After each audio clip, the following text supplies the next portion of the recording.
प्यारे दर्शकों, नवा पंजाब चैनल के विचार चर्चा प्रोग्राम में तुहाडा निੱਘਾ स्वागत है। इस प्रोग्राम के विच मेरे नाल प्रोफैसर खुशहाल सिंह हैं। उन्हां नाल गल करांगे दो तीन अहम मसलियां बारे। मसले तो कई सारे ने, पर दो तीन अहम मामलों बारे गल करांगे। पहला ये है कि हरियाणे दे विच जिहड़ा गुरुद्वारियां दा मसला वो किवें हल होना चाहिए सीगा कि ਜਿਹੜੀ सिख गुरुद्वारा प्रबंधक कमेटी ਉਹਨੂੰ ਜਦੋਂ ਕਿ ਉਹ ਇੱਕ ਕੇਸ ਹਾਰ ਗਈ ਆਪਣੇ ਸੁਪਰੀਮ ਕੋਰਟ ਦੇ ਵਿੱਚ, ਜਿਹੜੀ ਉਹਦੀ ਨਜ਼ਰਸਾਨੀ ਪਟੀਸ਼ਨ ਉਹ ਵੀ ਹਾਰ ਗਈ, ਉਸ ਤੋਂ ਬਾਅਦ ਉਹਨੂੰ ਆਪਣੇ ਤੌਰ ਤੇ ਪ੍ਰਬੰਧ ਹਰਿਆਣਾ ਦੀ ਜਿਹੜੀ ਨਵੀਂ ਬਣੀ ਕਮੇਟੀ ਆ ਉਹਨੂੰ ਨਹੀਂ ਸੌਂਪ ਦੇਣਾ ਚਾਹੀਦਾ। ਦੂਜਾ, ਭਲਕੇ ਪੰਜਾਬ ਸਰਕਾਰ ਜਿਹੜਾ ਇਨਵੈਸਟਮੈਂਟ ਬਾਰੇ ਜਿਹੜਾ ਇੱਕ ਵੱਡਾ ਸੰਮੇਲਨ ਕਰਾ ਰਹੀ, 2 ਰੋਜ਼ਾ ਸੰਮੇਲਨ ਹੈ, ਪ੍ਰੋਗਰੈਸਿਵ ਪੰਜਾਬ ਇਨਵੈਸਟਰ ਮੀਟ ਹੈ ਜਿਹੜਾ ਭਲਕੇ ਸ਼ੁਰੂ ਹੋਏਗਾ। ਉਹਦੇ ਚ ਕਿੰਨੀ ਕੁ ਇਨਵੈਸਟਮੈਂਟ ਆਏਗੀ, ਕਿਸ ਕਿਸਮ ਦਾ ਮਾਹੌਲ ਬਣ ਰਿਹਾ, ਸਰਕਾਰ ਨੂੰ ਬਹੁਤ ਆਸਾਂ ਉਮੀਦਾਂ ਨੇ।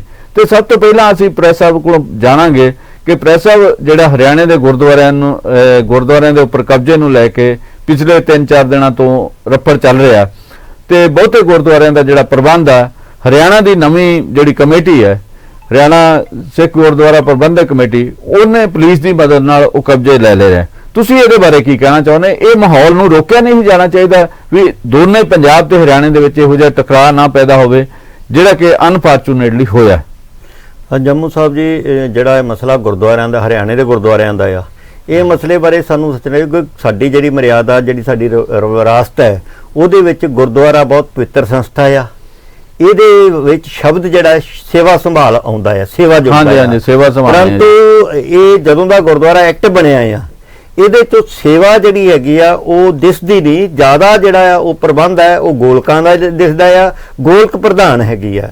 ਤੇ ਉਹ ਜਦੋਂ ਗੁਰਦੁਆਰਿਆਂ ਦੇ ਵਿੱਚ ਇਹ ਪੱਖ ਜਿਹੜਾ ਆ ਉਹ ਭਾਰੀ ਹੋ ਗਿਆ ਤੇ ਉਸ ਵਕਤ ਜਿਹੜੀ ਉਹ ਅਸੀਂ ਪਹਿਲੀ ਗੱਲ ਕਰਦੇ ਆ, ਮਰਿਆਦਾ ਦੀ ਕਰਦੇ ਆ, ਗੁਰੂ ਸਾਹਿਬ ਦੇ ਸਿਧਾਂਤ ਦੀ ਕਰਦੇ ਆ, ਉਹ ਪਿੱਛੇ ਰਹਿ ਜਾਂਦੀ ਹੈ। ਦੂਸਰੀ ਗੱਲ ਹੈਗੀ ਆ ਕਿ ਇਹ ਸਾਨੂੰ ਪਤਾ ਹੀ ਹੈ ਕਿ ਜਿਹੜਾ ਹਰਿਆਣਾ ਗੁਰਦੁਆਰਾ ਪ੍ਰਬੰਧਕ ਕਮੇਟੀ ਹੈ, ਇਹ ਕੋਈ ਇੱਕੋ ਦਮ ਜਿਹੜੀ ਆ ਚਾਣਚੱਕ ਹੋਂਦ ਚ ਨਹੀਂ ਆਈ। ਇੱਕ ਬਹੁਤ ਵੱਡੇ ਜਿਹੜੇ ਐਜੀਟੇਸ਼ਨ ਚੋਂ ਲੰਘ ਕੇ ਆਈ ਹੈ। ਹਰਿਆਣੇ ਦੇ ਸਿੱਖਾਂ ਨੇ ਇਸ ਮੁੱਦੇ ਤੇ ਇਲੈਕਸ਼ਨ ਲੜਿਆ, ਉਹਨਾਂ ਨੂੰ 11 ਵਿੱਚੋਂ 9 ਸੀਟਾਂ ਤੇ ਜਿੱਤ ਹਾਸਲ ਜਿਹੜੀ ਹੋਈ ਸੀਗੀ। ਸੋ ਇਹ ਜਦੋਂ ਉਧਰ ਗਏ, ਉਸ ਤੋਂ ਬਾਅਦ ਹਰਿਆਣੇ ਦੀ ਚੁਣੀ ਹੋਈ ਸਰਕਾਰ ਨੇ ਬੜੇ ਪ੍ਰੈਸ਼ਰ ਤੋਂ ਬਾਅਦ ਜਿਹੜਾ ਆ ਇਸ ਨੂੰ ਗੁਰਦੁਆਰਾ ਐਕਟ ਦਾ ਰੂਪ ਦਿੱਤਾ।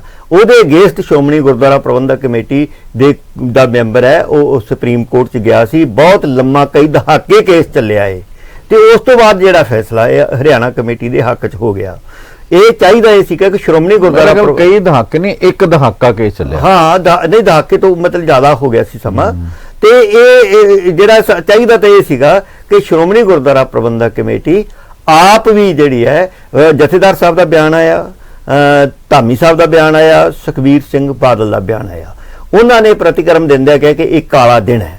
ਵੈਸੇ ਤਾਂ ਅਸੀਂ ਜਦੋਂ ਉਹਨਾਂ ਦੀ ਕਾਲੇ ਦਿਨਾਂ ਦੀ ਸੂਚੀ ਦੇਖਦੇ ਹਾਂ ਤੇ ਉਹ ਜਿਹੜੇ ਐਲਾਨ ਕਰ ਚੁੱਕੇ ਕਾਫੀ ਹੋ ਗਏ ਹੈ, ਇਹ ਵੀ ਕਾਲਾ ਦਿਨ ਉਹਨਾਂ ਦੀ ਸੂਚੀ ਵਿੱਚ ਇੱਕ ਜਿਹੜਾ ਸ਼ਾਮਲ। ਪਰ ਇੱਕ ਗੱਲ ਪ੍ਰੈਸ ਸਾਹਿਬ, ਮੈਂ ਕਿਉਂਕਿ ਹਰਿਆਣਾ ਨੂੰ ਕਾਫੀ ਕਵਰ ਕਰਦਾ ਰਿਹਾ, ਹਰਿਆਣੇ ਨਾਲ ਜੁੜਿਆ ਹੋਇਆ, ਇਸ ਗੁਰਦੁਆਰਿਆਂ ਦੀ ਮੂਵਮੈਂਟ ਨਾਲ ਵੀ ਜੁੜਦਾ ਰਿਹਾ, ਕਵਰ ਕਰਦਾ ਰਿਹਾ, ਉਸ ਕਰਕੇ ਮੈਨੂੰ ਇੱਕ ਤਜਰਬਾ, ਇੱਕ ਸਮਾਂ ਸੀਗਾ ਜਦੋਂ ਜਿਹੜੇ ਮਰਹੂਮ ਸ਼੍ਰੋਮਣੀ ਗੁਰਦੁਆਰਾ ਪ੍ਰਬੰਧਕ ਕਮੇਟੀ ਦੇ ਪ੍ਰਧਾਨ ਅਵਤਾਰ ਸਿੰਘ ਮੱਕੜ ਤੇ ਹਰਿਆਣਾ ਦੇ ਜਿਹੜੇ ਆਗੂ ਸੀ, ਉਹਨਾਂ ਦੀਆਂ ਚੰਡੀਗੜ੍ਹ ਦੇ ਵਿੱਚ 2-3 ਮੀਟਿੰਗਾਂ ਹੋਈਆਂ। ਉਹਦੇ ਵਿੱਚ ਇੱਕ ਮੀਟਿੰਗ 'ਚ ਉਹ ਬਾਦਲ ਸਾਹਿਬ ਕੋਲ ਵੀ ਗਏ ਸੀਗੇ ਤੇ ਮਾਮਲੇ ਲਗਭਗ ਤੈਅ ਹੋ ਗਏ। ਗੱਲ ਇਹ ਬਣ ਗਈ ਸੀਗੀ ਆਲਮੋਸਟ ਵੀ ਹਰਿਆਣਾ ਦੇ ਜਿਹੜੇ ਗੁਰਦੁਆਰੇ, ਅੰਬਰੇਲਾ ਜਿਹੜੀ ਕਮੇਟੀ ਹੈ ਉਹ ਸ਼੍ਰੋਮਣੀ ਗੁਰਦੁਆਰਾ ਪ੍ਰਬੰਧਕ ਕਮੇਟੀ ਰਵੇ, ਪਰ ਜਿਹੜੀ ਖੁਦ ਮੁਖਤਿਆਰੀ ਹੈ ਹਰਿਆਣਾ ਦੀ ਜਿਹੜੀ ਕਮੇਟੀ ਉਹਨੂੰ ਦੇ ਦਿੱਤੀ ਜਾਵੇ। ਇਹਦੇ ਤੇ ਇੱਕ ਵਾਰੀ ਸਹਿਮਤੀ ਬਣ ਗਈ ਸੀਗੀ, ਪਰ ਇਸ ਤੋਂ ਬਾਅਦ ਹਰਿਆਣੇ ਦੇ ਜਿਹੜੇ ਆਗੂ ਸੀਗੇ ਉਹਨਾਂ ਕਹਿਣਾ ਸ਼ੁਰੂ ਕੀਤਾ ਕਿ ਸਾਡੇ ਨਾਲ ਵਾਅਦਾ ਕਰਕੇ ਜਿਹੜੇ ਸ਼੍ਰੋਮਣੀ ਗੁਰਦੁਆਰਾ ਪ੍ਰਬੰਧਕ ਕਮੇਟੀ ਦੇ ਆਗੂ ਤੇ ਬਾਦਲ ਸਾਹਿਬ ਪਿੱਛੇ ਹਟੇ ਆ,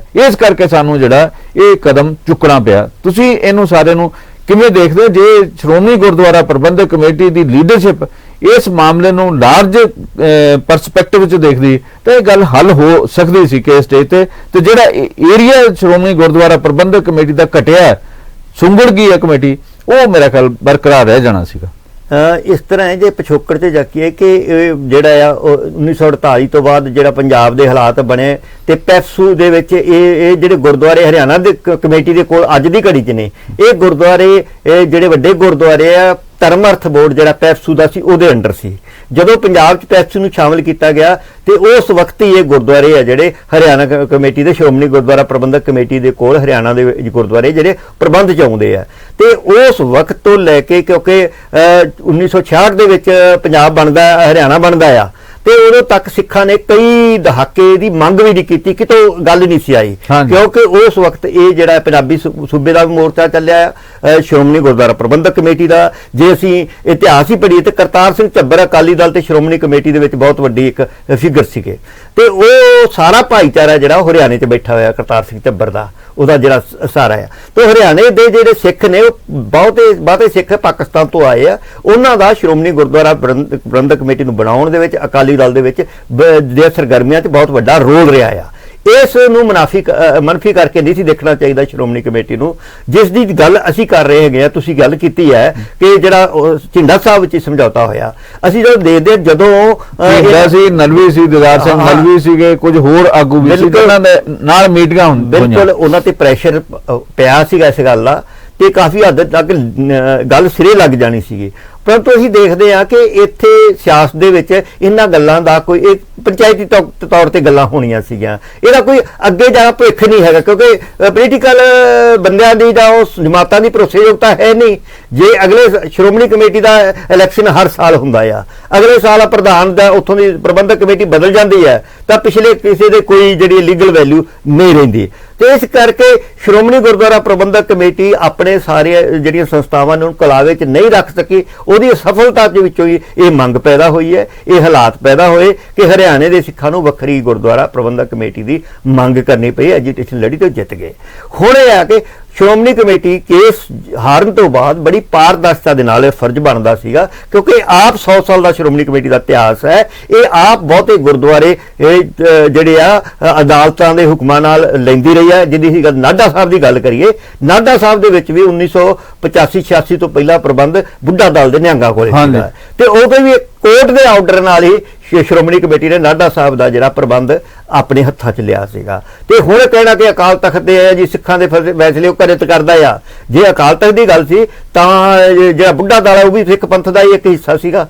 ਉੱਥੇ ਤੁਸੀਂ ਕਿਉਂ ਨਾ ਮਤਲਬ ਉਹਦੇ ਤੇ ਵੀ ਯਕੀਨ ਕੀਤਾ, ਉੱਥੇ ਤੂੰ ਕੋਰਟ ਦਾ ਆਸਰਾ ਲਿਆ ਸੀਗਾ। ਸੋ ਹੁਣ ਜਦੋਂ ਇਹ ਸਾਰੇ ਕਾਸੇ ਦੇ ਵਿੱਚ ਸਿਆਣਪ ਇਹ ਸੀਗਾ ਜਦੋਂ ਕੰਧ ਤੇ ਪੜਿਆ ਜਾਣ ਲੱਗਾ ਕਿ ਹੁਣ ਫੈਸਲਾ ਬਣ ਗਿਆ ਆ, ਲਾਸਟ ਅਦਾਲਤ ਨੇ ਹੁਕਮ ਦੇ ਦਿੱਤਾ ਹੈ, ਨਜ਼ਰਸਾਨੀ ਦੀ ਜਿਹੜੀ ਆ ਫੇਲ ਹੋ ਗਈ ਹੈ ਤੇ ਉਸ ਤੋਂ ਬਾਅਦ ਇਹਨਾਂ ਨੂੰ ਆਪ ਪ੍ਰਬੰਧ ਕਰਕੇ ਪੰਥ ਦੇ ਸਰਕਰੂ ਕਿਉਂਕਿ ਇਹ ਜਿਹੜਾ ਆ ਪ੍ਰਬੰਧ ਇਹ ਦਾਦੂਵਾਲ ਸਾਹਿਬ ਨੂੰ ਜਾਂ ਜਿਹੜਾ ਕਰਮਜੀਤ ਸਿੰਘ ਨੂੰ ਨਹੀਂ ਦੇਣਾ, ਇੱਕ ਸੰਸਥਾ ਨੂੰ ਦੇਣਾ ਆ ਤੇ ਸੰਸਥਾ ਦੇ ਵਿੱਚ ਸਾਲ ਬਾਅਦ ਇਲੈਕਸ਼ਨ ਹੋਣਗੇ, ਪਤਾ ਨਹੀਂ ਕਿਹੜਾ ਜਿਹੜਾ ਧੜਾ ਆ ਉਹ ਜਿੱਤ ਕੇ ਆ ਜਾਏ। ਜਿਵੇਂ ਦਿੱਲੀ ਵਿੱਚ ਬਾਦਲ ਜਿੱਤ ਕੇ ਆ ਗਿਆ ਧੜਾ, ਇਸੇ ਤਰ੍ਹਾਂ ਹੋ ਸਕਦਾ ਹਰਿਆਣੇ 'ਚ ਕਦੀ ਬਾਦਲ ਵੀ ਜਿੱਤ ਕੇ ਆ ਜਾਏ। ਇਹ ਤਾਂ ਕੋਈ ਇਸ ਤਰ੍ਹਾਂ ਨਹੀਂ। ਇਹਨਾਂ ਨੂੰ ਉਸ ਤਰ੍ਹਾਂ ਹਰਿਆਣੇ ਦੀਆਂ ਸੰਗਤਾਂ ਵਿੱਚ ਆਪਣਾ ਮੈਸੇਜ ਲੈ ਕੇ ਜਾਣਾ ਚਾਹੀਦਾ ਸੀਗਾ ਕਿ ਜਿਹੜੇ ਆ ਨੋਮੀਨੇਟ ਕੀਤੇ ਆ ਬੰਦੇ ਹਰਿਆਣਾ ਸਰਕਾਰ ਨੇ ਇਹ ਚੰਗੇ ਸਿੱਖ ਨਹੀਂ ਹੈਗੇ, ਅਸੀਂ ਇਹਨਾਂ ਤੋਂ ਬੈਟਰ ਸਿੱਖ।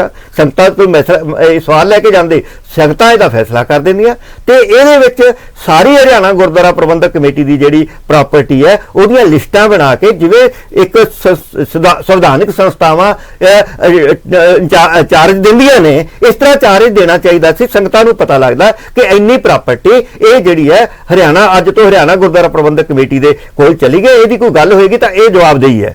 ਹੁਣ ਕੀ ਹੈ ਕਿ ਦੋਨੇ ਧਿਰਾਂ ਆਪੋ ਆਪਣਾ ਕਲੇਮ ਕਰਨਗੀਆਂ। ਉਹ ਕਹਿਣਗੇ ਜੀ ਉਹਨਾਂ ਨੇ ਤਾਲੇ ਤੋੜ ਕੇ ਸਾਰਾ ਕੁਝ ਲੁੱਟ ਲਿਆ, ਇਹ ਕਹਿਣਗੇ ਜੀ ਉਹ ਪਹਿਲਾਂ ਲੁੱਟ ਕੇ ਲੈ ਗਏ ਆ ਤੇ ਉਹ ਅਸਲ ਵਿੱਚ ਸੰਗਤਾਂ ਨਾਲ ਜਿਹੜੀ ਹੈ ਧੋਖਾਧੜੀ ਹੋਏਗੀ। ਉਹਨਾਂ ਦੀਆਂ ਅੱਖਾਂ 'ਚ ਜਿਹੜਾ ਆ ਉਹ ਘੱਟਾ ਜਿਹੜਾ ਪਾਇਆ ਜਾਏਗਾ ਕਿਉਂਕਿ ਜਿਸ ਤਰ੍ਹਾਂ ਦਾ ਅਸੀਂ ਦੇਖਦੇ ਆ ਇਹ ਮਾਹੌਲ ਹੈਗਾ ਆ ਦੋਨਾਂ ਧਿਰਾਂ ਵੱਲੋਂ ਹੀ ਕਿਉਂਕਿ ਅਸੀਂ ਜਿਹੜੀ ਸ਼੍ਰੋਮਣੀ ਗੁਰਦੁਆਰਾ ਪ੍ਰਬੰਧਕ ਕਮੇਟੀ ਹੈ ਪੁਰਾਣੀ, ਇਹਦਾ 100 ਸਾਲ ਦਾ ਇਤਿਹਾਸ ਹੈ। ਇਹਨਾਂ ਦੀ ਜ਼ਿਆਦਾ ਜ਼ਿੰਮੇਵਾਰੀ, ਇਹਨਾਂ ਕੋਲ ਟ੍ਰੇਡ ਬੰਦੇ, ਇਹਨਾਂ ਕੋਲ ਇਤਿਹਾਸ ਹੈ, ਇਹਨਾਂ ਕੋਲ ਇਹਦੇ ਜ਼ਿਆਦਾ ਜ਼ਿੰਮੇਵਾਰੀ ਬਣਦੀ ਕਬਜ਼ੇ ਲੈਣ ਦਾ ਕਬਜ਼ੇ ਲੈਣ ਦਾ ਦੇਣ ਦਾ ਸੇਵਾ ਸੰਭਾਲਦਾ ਇਹਨਾਂ ਕੋਲ ਤਜਰਬਾ ਸੀ। ਲੇਕਿਨ ਜਿਹੜੀ ਨਵੇਂ ਚੁਣੀ ਹੋਈ ਹਰਿਆਣਾ ਦੀ ਕਮੇਟੀ ਹੈ ਇਹਦੇ ਵਿੱਚੋਂ ਬਹੁਤੇ ਬੰਦੇ ਨਵੇਂ ਆ ਪਰੰਤੂ ਉਹਨਾਂ ਨੂੰ ਉਸ ਤਰ੍ਹਾਂ ਦਾ ਤਜਰਬਾ ਨਹੀਂ ਹੈਗਾ। ਇਸ ਕਰਕੇ ਉਹਨਾਂ ਤੋਂ ਕੋਈ ਵਧੀਕੀ ਹੋ ਜਾਏ 19 ਹੋ ਜਾਏ ਉਹ ਤਾਂ ਸਮਝ ਆਉਂਦੀ ਹੈ। ਸ਼੍ਰੋਮਣੀ ਗੁਰਦੁਆਰਾ ਪ੍ਰਬੰਧਕ ਕਮੇਟੀ ਜਿਹਦੇ 22 ਚਾਂਸ ਪ੍ਰਧਾਨ ਆ ਜਿਹੜੇ ਉਹ ਵੀ ਲਾਅ ਨੂੰ ਜਾਣਦੇ ਹੋਣ, ਕਾਨੂੰਨਦਾਨ ਹੋਣ ਤੇ ਉਸ ਵਕਤ ਉਹ ਜਿਹੜੇ ਆ ਉਹ ਇਸ ਤਰ੍ਹਾਂ ਦੇ ਹਾਲਾਤ ਪੈਦਾ ਹੋ ਜਾਣ ਤੇ ਇਹਦੇ ਵਿੱਚ ਵੀ ਕੋਈ ਵੱਡਾ ਟਕਰਾਅ ਨਹੀਂ ਹੋਇਆ ਜਿਸ ਤਰ੍ਹਾਂ ਅਕਾਲੀ ਦਲ ਵੱਲੋਂ ਵਾਰ-ਵਾਰ ਇਸ ਨੂੰ ਪੇਸ਼ ਕੀਤਾ ਜਾ ਰਿਹਾ ਜਾਂ ਨਰੇਟਿਵ ਸਿਰਜਿਆ ਜਾ ਰਿਹਾ। ਇੱਕ ਥਾਂ ਤੇ ਝਗੜਾ ਹੁੰਦਾ ਹੈ ਕੁਰਸ਼ੇਤਰ ਦੇ ਵਿੱਚ, ਹਾਂਜੀ, ਤੇ ਹੋਰ ਕਿਤੇ ਨਹੀਂ। ਉਹਦੇ ਵਿੱਚ ਵੀ ਜਿਹੜੇ ਸਾਡੇ ਨੇੜੇ ਨਾਢਾ ਸਾਹਿਬ ਇੱਥੇ ਤਾਂ ਕੋਈ ਗੱਲ ਨਹੀਂ, ਹੋਈ ਕਿਤੇ ਕਿਸੇ ਗੁਰਦੁਆਰੇ 'ਚ ਹੋਰ ਰੌਲਾ ਨਹੀਂ ਪਿਆ, ਜੀਂਦ ਨਹੀਂ ਪਿਆ, ਕਿਤੇ ਜਿਹੜੇ ਕੈਥਲ ਵਾਲੇ ਗੁਰਦੁਆਰੇ ਉੱਤੇ ਰੌਲਾ ਨਹੀਂ ਪਿਆ, ਸਿਰਫ ਕੁਰਸ਼ੇਤਰ ਦੇ ਵਿੱਚ ਰੌਲਾ ਪਿਆ ਆ। ਤੇ ਇਹਦੇ ਵਿੱਚ ਉੱਥੋਂ ਦੇ ਜਿਹੜੇ ਜਨਰਲ ਸਕੱਤਰ ਨੇ ਜਾਂ ਇੱਕ ਧੜਾ ਅਕਾਲੀ ਦਲ ਦੀ ਸਰਪ੍ਰਸਤੀ ਵਾਲਾ ਜਾ ਕੇ ਉੱਥੇ ਦਖਲਅੰਦਾਜ਼ੀ ਕਰਦਾ ਹੈ, ਉਹਦੇ ਕਰਕੇ ਰੌਲਾ ਪੈਂਦਾ ਹੈ। ਜਿਹੜੇ ਉੱਥੇ ਅਖਬਾਰਾਂ ਦੀਆਂ ਸੁਰੱਖਿਆ ਬਣਾਉਣ ਵਾਸਤੇ ਜਿਹੜੇ ਆ ਗੁਰਚਰਨ ਸਿੰਘ ਗਰੇਵਾਲ ਜਾਂਦੇ ਆ, ਉਹਨਾਂ ਨੂੰ ਡਿਟੇਨ ਕਰ ਲਿਆ ਜਾਂਦਾ ਆ, ਤੇ ਉਸ ਤੋਂ ਬਾਅਦ ਜਿਹੜਾ ਮਸਲਾ ਆ ਉਹ ਅੱਜ ਕਿਤੇ ਕੋਈ ਪੰਜਾਬ 'ਚ ਪ੍ਰਦਰਸ਼ਨ ਨਹੀਂ ਹੋਇਆ, ਕਿਤੇ ਕੋਈ ਐਡਾ ਡੈਮੋਸਟ੍ਰੇਸ਼ਨ। ਜੇ ਹਰਿਆਣੇ ਦੇ ਸਿੱਖਾਂ ਤੇ ਐਡਾ ਹੀ ਗੁਨਾਹ ਕੀਤਾ ਹੁੰਦਾ ਤੇ ਥਾਂ ਤੇ ਪੰਜਾਬ 'ਚ, ਹਰਿਆਣੇ 'ਚ, ਹੋਰ ਥਾਂ ਤੇ ਜਿਹੜੇ ਲੋਕਾਂ ਦੇ ਧਰਨੇ ਲੱਗਣੇ ਸੀਗੇ, ਲੋਕਾਂ ਨੇ ਪ੍ਰਦਰਸ਼ਨ ਕਰਨੇ, ਕੋਈ ਨਹੀਂ ਹੋਇਆ, ਕਿਉਂਕਿ ਇਹ ਸ਼੍ਰੋਮਣੀ ਗੁਰਦੁਆਰਾ ਪ੍ਰਬੰਧਕ ਕਮੇਟੀ ਜਿਹੜੀ ਇਹ ਕਲੇਮ ਕਰਦੀ ਹੈ ਕਿ ਉਹ ਨੋਮੀਨੇਟ ਬੰਦੇ ਹੋਏ, ਭਾਜਪਾ ਨੇ ਨੋਮੀਨੇਟ ਕੀਤੇ ਆ, ਹਰਿਆਣੇ ਨੇ ਨੋਮੀਨੇਟ ਕੀਤੇ ਆ, ਸਿੱਖ ਵਿਰੋਧੀ ਹੈ, ਤਾਂ ਉਹੀ ਸ਼੍ਰੋਮਣੀ ਜਿਹੜਾ ਕਮੇਟੀ ਹੈ ਆਪਣਾ ਕਈ ਜਿਹੜਾ ਸਮਾਂ ਆ ਉਹ ਲੰਘਾ ਚੁੱਕੀ ਹੈ। ਸ਼੍ਰੋਮਣੀ ਗੁਰਦੁਆਰਾ ਪ੍ਰਬੰਧਕ ਕਮੇਟੀ ਨੇ ਦਾ ਅਖਲਾਕੀ ਫਰਜ਼ ਬਣਦਾ ਸੀਗਾ ਕਿ ਮਤਾ ਪਾਕ ਕੇਂਦਰ ਨੂੰ ਕਰਦੇ ਵੀ ਸਾਡੇ 5 ਸਾਲ ਪੂਰੇ ਹੋ ਗਏ ਆ, ਹੁਣ ਦੁਬਾਰਾ ਇਲੈਕਸ਼ਨ ਕਰਾਓ।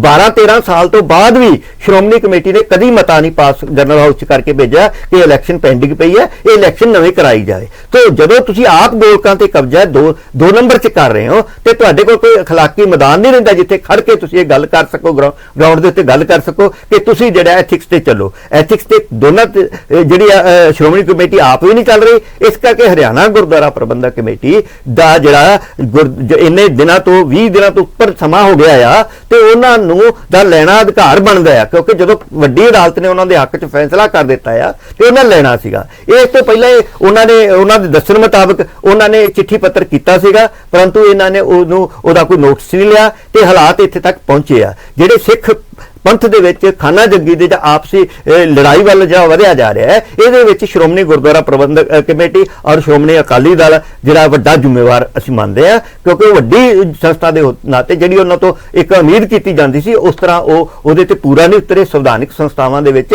ਧੱਕੇਜੋਰੀ ਦਾ ਇਸ ਤਰ੍ਹਾਂ ਨਹੀਂ ਚੱਲਦਾ ਕਿ ਅਸੀਂ ਤੁਹਾਡੀ ਅਦਾਲਤ ਦੀ ਨਹੀਂ ਮੰਨਦੇ, ਇੱਕ ਵਾਰੀ ਪਹਿਲਾਂ ਤੁਸੀਂ ਉੱਥੇ ਪਟੀਸ਼ਨਾਂ ਵੀ ਪਾਓ, ਉੱਥੇ ਕੇਸ ਵੀ ਲੜੋ, ਤੇ ਫਿਰ ਜਦੋਂ ਤੁਹਾਡੇ ਹੱਕ 'ਚ ਫੈਸਲਾ ਨਾ ਆਵੇ, ਤੁਹਾਡੇ ਵਿਰੁੱਧ ਫੈਸਲਾ ਆ ਜਾਏ, ਤੇ ਫਿਰ ਤੁਸੀਂ ਉਹਨਾਂ ਤੋਂ ਮੰਨਣ ਤੋਂ ਇਨਕਾਰੀ ਹੋ ਜੋ।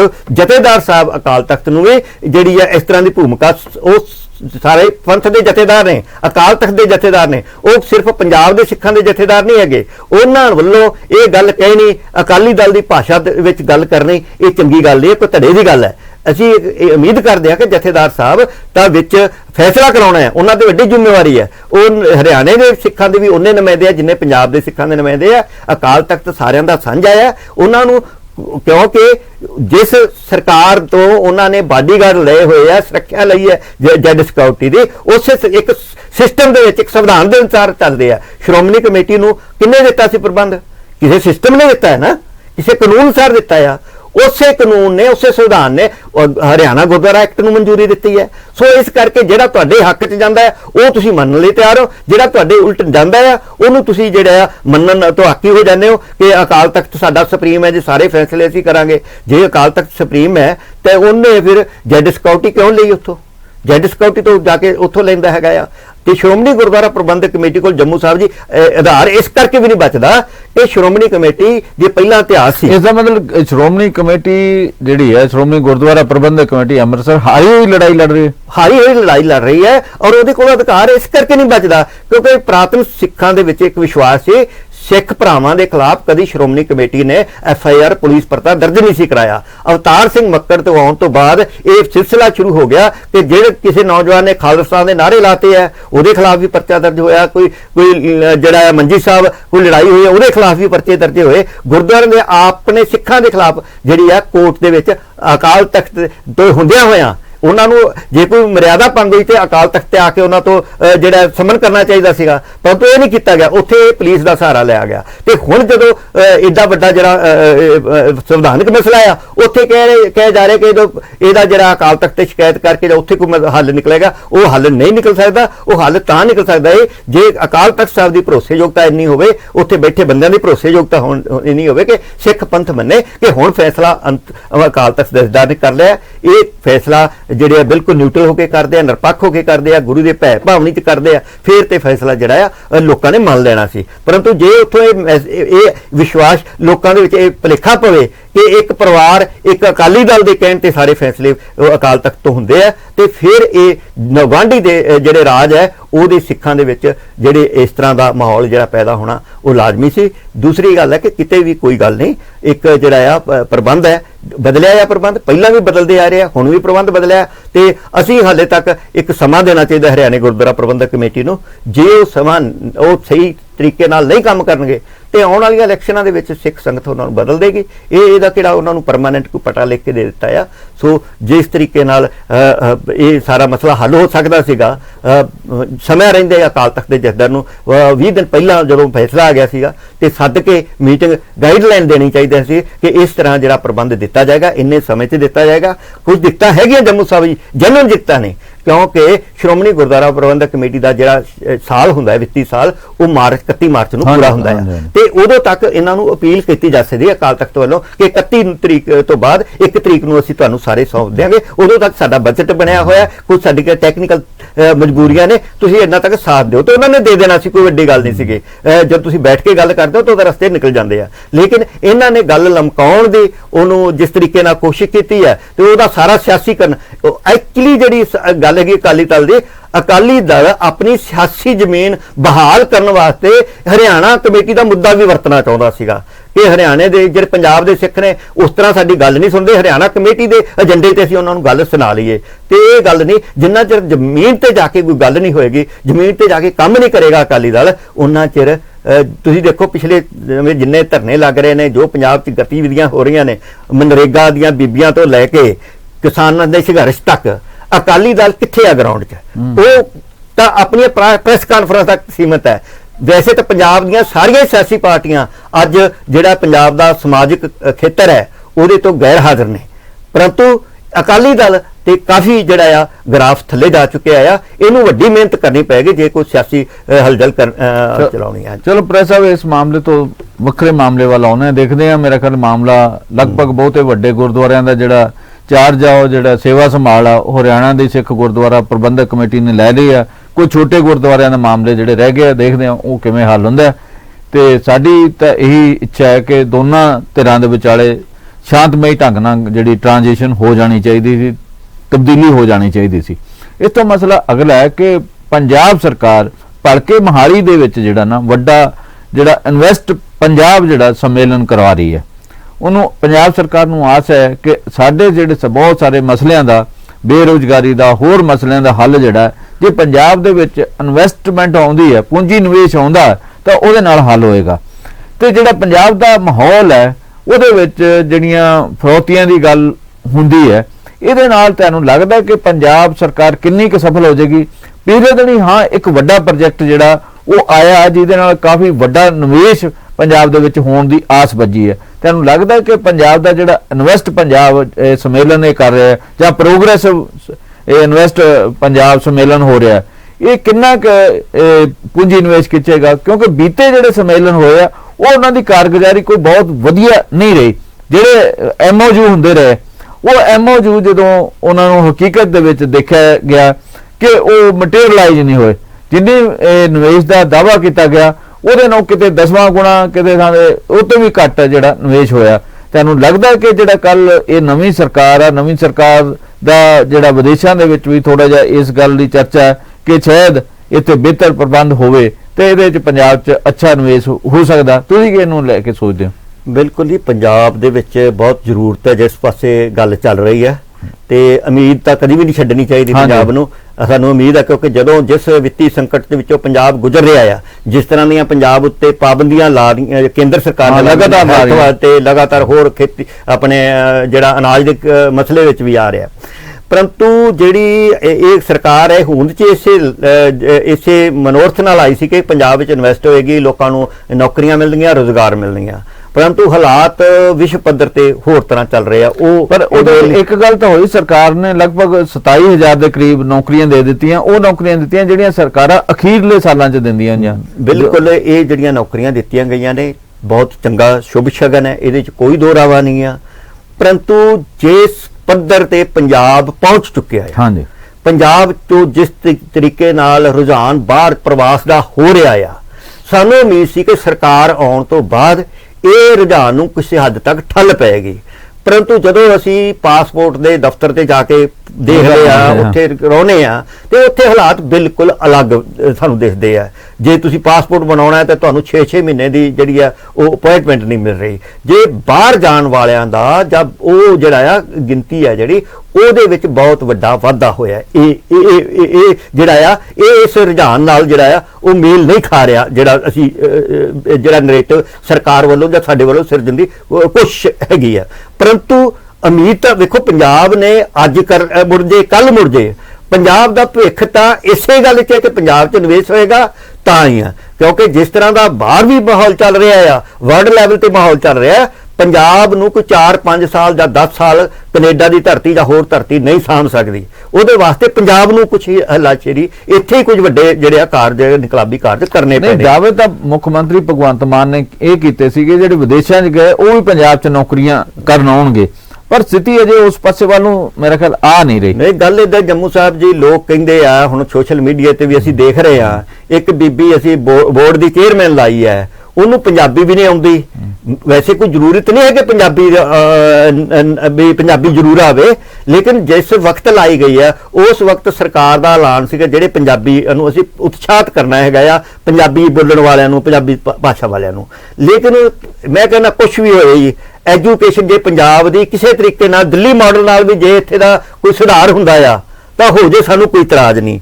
ਪਰੰਤੂ ਜਿਸ ਹੱਦ ਤੱਕ ਸਾਡਾ ਜਿਹੜਾ ਆ ਪਹੁੰਚ ਚੁੱਕਿਆ ਸਿਸਟਮ ਸਾਰਾ, ਉਹਦੇ ਵਿੱਚ ਸੰਭਾਵਨਾ ਬੜੀਆਂ ਘੱਟ ਬਚ ਗਈਆਂ ਨੇ, ਕਿਉਂਕਿ ਪਿਛਲੇ ਦਿਨਾਂ ਦੇ ਵਿੱਚ ਭਾਵੇਂ ਅਸੀਂ ਦੇਸ਼ ਦੇ ਜਿਹੜੀਆਂ ਚੰਗੀਆਂ ਸੂਬੇ ਆ ਸਿਹਤ ਸੇਵਾਵਾਂ ਦੇ ਵਿੱਚ ਉੱਥੇ ਸ਼ਾਮਲ ਸੀਗੇ, ਅਸੀਂ ਕੋਈ ਬਹੁਤ ਬੈਕਵਰਡ ਜਿਹੜੇ ਖੇਤਰ 'ਚ ਨਹੀਂ ਸੀ ਆਉਂਦੇ। ਸਾਡੇ ਹਸਪਤਾਲ ਹੈ ਜਿਹੜੇ ਉਹਨਾਂ ਦਾ ਕੰਪੇਅਰ ਤੁਸੀਂ ਦਿੱਲੀ ਦੇ ਮੁਹੱਲਿਆਂ ਨਾਲ ਨਹੀਂ ਕਰ ਸਕਦੇ ਜਾਂ ਉਹਨਾਂ ਕਲੋਨੀਆਂ ਨਾਲ ਨਹੀਂ ਕਰ ਸਕਦੇ। ਪੰਜਾਬ ਵਿੱਚ ਇੱਕ ਆਪਣਾ ਸਦੀਆਂ ਤੋਂ ਇੱਕ ਸਿਹਤ ਸਿਸਟਮ ਚੱਲਦਾ ਆ ਰਿਹਾ ਸੀਗਾ, ਉਹਦੇ ਵਿੱਚ ਬੜੇ ਜਿਹੜੇ ਸਾਡੇ ਆਜ਼ਾਦੀ ਘੁਲਾਟੀਏ ਬਹੁਤ ਚੰਗੇ ਲੋਕਾਂ ਦੇ ਨਾਂ ਤੇ ਵੀ ਸੀ, ਉਹਨਾਂ ਦੇ ਵਿੱਚ ਵੀ ਅਖਬਾਰਾਂ 'ਚ ਪਿਛਲੇ ਦਿਨਾਂ 'ਚ ਮਸਲਾ 80ਵਾਂ ਤੱਕ ਦਾ ਪੰਜਾਬ ਜਿਹੜਾ ਬਹੁਤ ਸਾਰੇ ਖੇਤਰਾਂ 'ਚ ਮੋਹਰੀ ਸੀਗਾ, ਹਿੰਦੁਸਤਾਨ ਦਾ ਮੋਹਰੀ ਸੂਬਿਆਂ 'ਚ ਆਉਂਦਾ ਸੀਗਾ।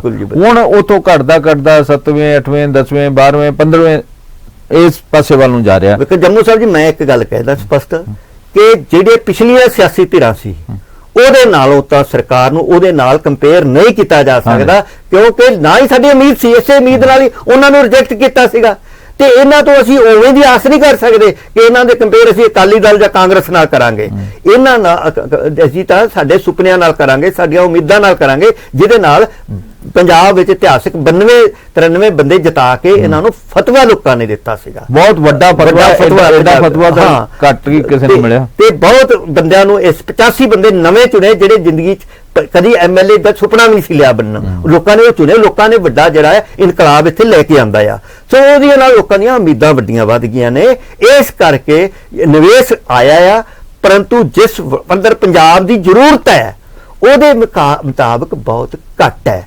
ਪਰ ਅਸੀਂ ਫਿਰ ਵੀ ਸ਼ੁਭ ਸ਼ਗਨ ਕਰਦੇ ਚੱਲੇ, ਇੱਕ ਕਦਮ ਚੱਲੇ, ਅਸੀਂ ਜਿਹੜਾ ਇੱਕ ਕਦਮ ਚੱਲੇ ਉਹਨੂੰ ਅਸੀਂ ਕੋਈ ਰਿਜੈਕਟ ਨਹੀਂ ਕਰਦੇ, ਉਹਦੇ ਤੇ ਕੋਈ ਇੰਤੂ ਪ੍ਰੰਤੂ ਨਹੀਂ। ਅਸੀਂ ਕਹਿੰਦੇ ਹਾਂ ਜੋ ਉਹਨਾਂ ਨੇ ਕੀਤਾ ਆ ਵਧੀਆ ਕੀਤਾ ਆ, ਪਰੰਤੂ ਲੋੜ ਬਹੁਤ ਵੱਡੇ ਪੱਧਰ ਤੇ ਹੈ। ਇਹ ਮਾਹੌਲ ਪੰਜਾਬ ਦਾ ਜਿਹੜਾ ਆ, ਇੱਥੋਂ ਦਾ ਅਮਨ ਕਾਨੂੰਨ ਦਾ ਮਸਲਾ ਸਹੀ ਹੋਵੇ, ਲੋਕਾਂ ਦਾ ਉਸ ਪਾਸੇ ਨੂੰ ਜਿਹੜਾ ਗੱਲ ਚੱਲੇ, ਕਿਉਂਕਿ ਅਸੀਂ ਦੇਖਿਆ ਕਿ ਅਸੀਂ ਵਾਅਦੇ ਕਰ ਰਹੇ ਹਾਂ, ਲੇਕਿਨ ਜਿਹੜੀਆਂ ਭਾਵੇਂ ਇੰਟਰਨੈਸ਼ਨਲ ਜਿਹੜੀਆਂ ਸਹੂਲਤਾਂ ਨੇ ਉਹ ਪੰਜਾਬ 'ਚ ਕਿੰਨੀਆਂ ਕਿ ਨੇ ਸਾਡੇ ਸਾਹਮਣੇ ਆ। ਕੋਈ ਚੱਜ ਦੀ ਫਲਾਈਟ ਪੰਜਾਬ 'ਚੋਂ ਬਾਹਰ ਨਹੀਂ ਜਾ ਰਹੀ। ਜਿਹੜੀਆਂ ਸਹੂਲਤਾਂ ਇੱਕ ਚੰਗੇ ਮਾਹੌਲ ਲਈ ਸਿਰਜੀਆਂ ਜਾਣੀਆਂ ਚਾਹੀਦੀਆਂ ਸੀ, ਉਹ ਹਾਲੇ ਤੱਕ ਅਸੀਂ ਉਸ ਪਾਸੇ ਨੂੰ ਨਹੀਂ। ਤੇ ਦੂਸਰਾ ਜਿਹੜਾ ਸਾਡਾ ਵੱਡਾ ਹੈਗਾ ਆ, ਪੰਜਾਬ ਦਾ ਜਿਹੜਾ ਮੈਸੇਜ ਆ ਰਿਹਾ ਪਿਛਲੇ ਦਿਨਾਂ 'ਚੋਂ ਗਵਰਨਰ ਦੇ ਨਾਲ ਜਿਹੜਾ ਜਿਸ ਕਿਸਮ ਦਾ ਟਕਰਾਅ ਆ, ਇਹ ਹਾਲੇ ਤਾਂ ਆਉਣ ਵਾਲੇ ਸਮੇਂ 'ਚ ਬਜਟ ਸੈਸ਼ਨ ਦੇ ਪਤਾ ਲੱਗਣਾ ਹੈ ਕਿ ਗਵਰਨਰ ਸਾਹਿਬ ਜੀ ਕਿਸ ਪੱਖ ਨਾਲ ਉਹਨੂੰ ਲੈਂਦੇ ਹੈਗੇ ਆ।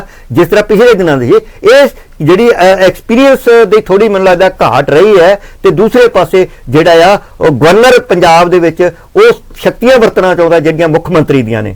ਇਹਨਾਂ 'ਚ ਲੱਖ ਘਾਟਾ ਹੁਣ ਜੰਮੂ ਸਾਹਿਬ, ਪਰੰਤੂ ਇਹ ਪੰਜਾਬ ਦੇ ਲੋਕਾਂ ਦਾ, ਪੰਜਾਬ ਦੇ ਚੁਣੇ ਹੋਏ ਨੁਮਾਇੰਦਿਆਂ ਦਾ ਜਿਹੜਾ ਅਧਿਕਾਰ ਹੈ ਉਹ ਗਵਰਨਰ ਨੂੰ ਦੇਣਾ ਹੈ, ਜਿਹੜਾ ਜਾਂ ਉਸ ਪਾਸੇ ਜਾਣਾ ਹੈ, ਜਿਹੜਾ ਆ ਉਹ ਦਖਲਅੰਦਾਜ਼ੀ ਗਵਰਨਰ ਦਾ ਜਾ ਕੇ ਚੈੱਕ ਕਰਨਾ। ਇਹ ਸਾਰੀਆਂ ਚੀਜ਼ਾਂ ਜਿਹੜੀਆਂ ਨੇ ਇਹ ਵੀ ਕੋਈ ਸ਼ੁਭ ਜਿਹੜਾ ਸ਼ਗਨ ਨਹੀਂ ਹੈਗੀਆਂ, ਲੇਕਿਨ ਜਿਹੜਾ ਆ ਇਹ ਸਾਰੇ ਕਾਸੇ ਦੀ ਜਿਹੜੀ ਜੜ ਹੈਗੀ ਆ ਉਹ ਖੁਦ ਮੁਖਤਿਆਰੀ ਵੱਲ ਪਈ ਹੈ। ਇਹ ਸਰਕਾਰ ਉਧਰ ਨੂੰ ਕਦਮ ਚੱਕਦੀ ਆ, ਮੰਗ ਉਧਰ ਨੂੰ ਲੈ ਕੇ ਜਾਂਦੀ ਹੈ ਜੇ ਨਹੀਂ ਲੈ ਕੇ ਜਾਂਦੀ, ਕਿਉਂਕਿ ਭਾਵੇਂ ਐਜੂਕੇਸ਼ਨ ਦਾ ਮਸਲਾ ਆ, ਭਾਵੇਂ ਹੋਰ ਸਾਰੇ ਮਸਲੇ ਨੇ, ਉਹਨਾਂ ਦੇ ਲਾਸਟ ਤੇ ਜਾ ਕੇ ਜਿਹੜਾ ਜਦੋਂ ਆਉਣਾ ਉਹ ਖੁਦ ਮੁਖਤਿਆਰੀ ਵਾਲੇ ਪਾਸੇ ਆਉਣਾ ਪੈਣਾ। ਉਸ ਪਾਸੇ ਜਿਹੜੇ ਜਦੋਂ ਵੀ ਕੋਈ ਪੰਜਾਬ ਦਾ ਚੁਣਿਆ ਨੁਮਾਇੰਦਾ, ਚੁਣੀ ਜਮਾਤ ਉਸ ਪਾਸੇ ਵਧੇਗੀ ਤਾਂ ਪੰਜਾਬ ਦਾ ਭਵਿੱਖ ਉਹਦੇ ਨਾਲ ਜੁੜਿਆ ਹੋਇਆ ਹੈ। ਮੈਂ ਇੱਕ ਗੱਲ ਜਾਂਦੇ ਜਾਂਦੇ ਕਹਿਣਾ ਕਿ ਇਹ ਜਿਹੜਾ ਭਗਵੰਤ ਮਾਨ ਜੀ ਦਾ ਇਹ ਬਿਆਨ ਕਿ ਪਾਕਿਸਤਾਨ ਨਾਲ ਜਿਹੜੇ ਆ ਵਪਾਰਕ ਸੰਬੰਧ ਨਹੀਂ, ਇਹ ਨਾ ਤਾਂ ਇਹਨਾਂ ਦੇ ਅਧਿਕਾਰ ਖੇਤਰ ਚ ਆਉਂਦਾ ਆ ਤੇ ਨਾ ਪੰਜਾਬ ਦੇ ਲੋਕਾਂ ਦੀਆਂ ਭਾਵਨਾ ਦੇ ਹਿੱਤਾਂ ਦੇ ਅਨੁਸਾਰ ਹੈ। ਇਹ ਜਿਹੜਾ ਮਸਲਾ ਆ ਇਹ ਪੰਜਾਬ ਦੇ ਭਵਿੱਖ ਜੁੜਿਆ ਹੋਇਆ। ਬਹੁਤ ਸਾਰੇ ਪੰਜਾਬ ਦੇ ਟਰਾਂਸਪੋਰਟਰ,